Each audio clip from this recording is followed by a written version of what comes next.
Located on 4001 North Clark Street, Chicago, Illinois, Graceland has been around for over 150 years. The cemetery was first opened in 1860 by a lawyer named Thomas Bryan, who grew to become one of Chicago's most prized treasures. Graceland houses some of Chicago's most famous people and has become a great representation of the city's history. A quote found on Graceland's website sums up the cemetery perfectly. The cemetery is open to all to visit, and its architectural masterpieces, local history, and beauty are the magnets that attract people to Graceland.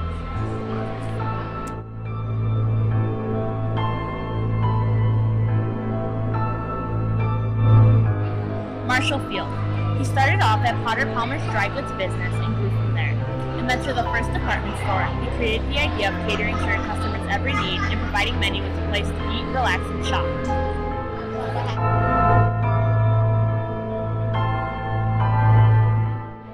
Here you can see Marshall Field's gravesite at Graceland Cemetery.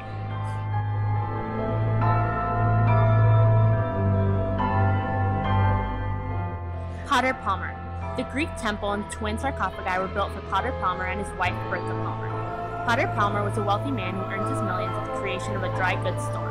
He invented the idea of sales, money back guaranteed, and the customer is always right.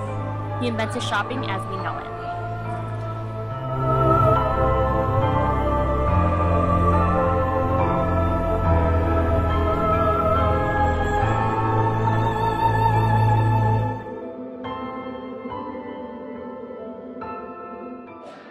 Daniel Burnham. He was an architect and planner who offered up a new vision of a civilized American city. He built some of the first skyscrapers in the world and aided the creation of the World's Fair.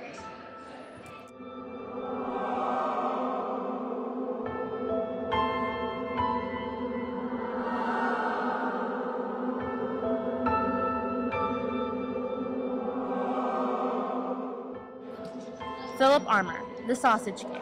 He played a big role in Chicago's meatpacking industry in the late 1800s. His meatpacking industry revolutionized the way meat was sold.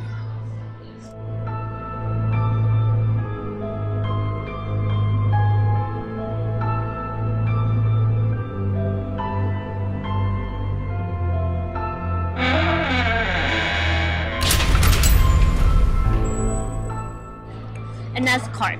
According to local legend, 6-year-old Inez Clark had been out on a summer picnic with her family when she was struck by lightning during a summer thunderstorm and killed.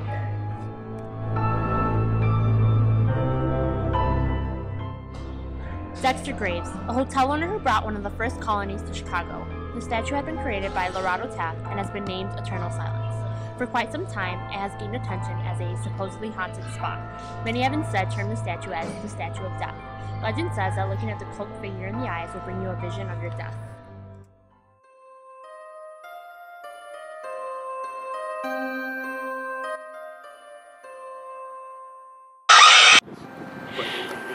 It's an old German cemetery. It's old German town. There's lots and lots of stories about this place. There's story on top of story. I don't believe any of them. This was desecrated real bad from 79, 78 up until 80, 81. Real bad about 3 or 4 or 5 years. Previous to that, it was never really taken care of. It was run down. There's all kinds of stories about ghosts and goblins.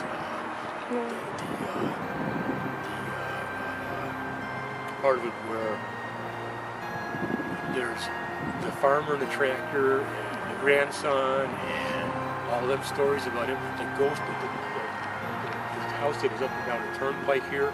This is the original turnpike right here.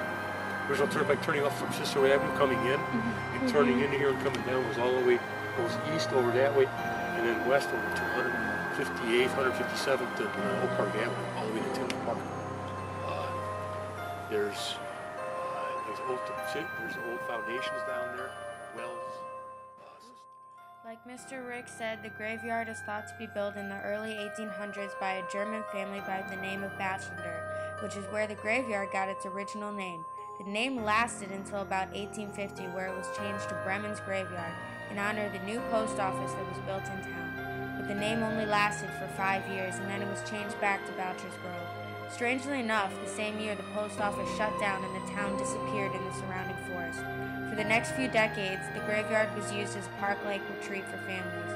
But then during the 1860s, vandals started attacking the site, and the first reports of ghosts started. One of the most famous ghost stories mentioned in the Chicago Sun-Times in 1991 has been lovingly named Mrs. Rogers, or the Lady in White.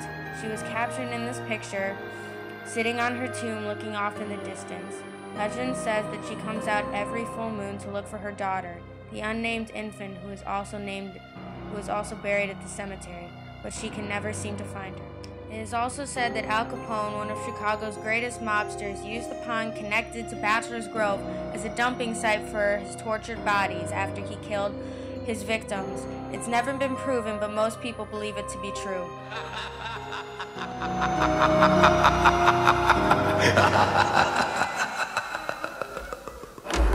There's stories about Al Capone dumping bodies there. It's all bullshit. Al Capone never dumped any bodies there.